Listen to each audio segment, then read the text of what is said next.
আসসালামু আলাইকুম গাইস, আপনাদের সবার উদ্দেশ্যে বলি, তা আপনারা যারা ঢাকার ভিতরে গাড়ি চালান বা গ্রামে গাড়ি চালান, যে জায়গায় গাড়ি চালান, ড্রাইভিং করেন, ততএব আমি বলতে চাই গিয়ারের তার, এক্সট্রাটার তার বা ক্যালাসের তার ছিঁড়ে গেলে আমরা অনেক সমস্যা ভোগ করি। অনেক সময় যাত্রী থাকে।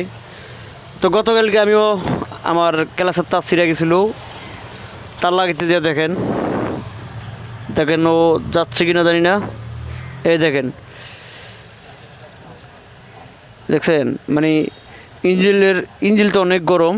তো গরমের কারণে তার লাগাইতে যে হালকা একটু লাগছে, লাগার কারণে দেখেন পড়া গেছে গিয়া, ডাইরেক্ট পানি জমে রয়েছে। কীভাবে ধরুন, এই জিন দেখছেন, এই সব অবস্থা।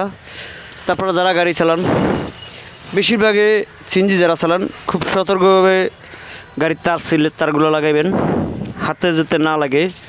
জুট ভিজিয়ে প্রয়োজন হলে 2-3টা জুট ইঞ্জিনের উপরে দিয়া তারপরে গাড়ি চালাইবেন, মানে তারগুলো লাগাইবেন।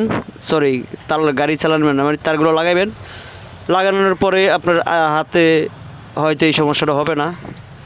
কোন তাড়াতাড়ি তো এমন এক জায়গায় তার লাগাইতে হইব, মানে তোর মাথা ঠিক থাকে না, এই কারণেই ইঞ্জিনের ভিতরে হাত লাগেই এই অবস্থা। সবাই ভালো থাকেন, সুস্থ থাকেন।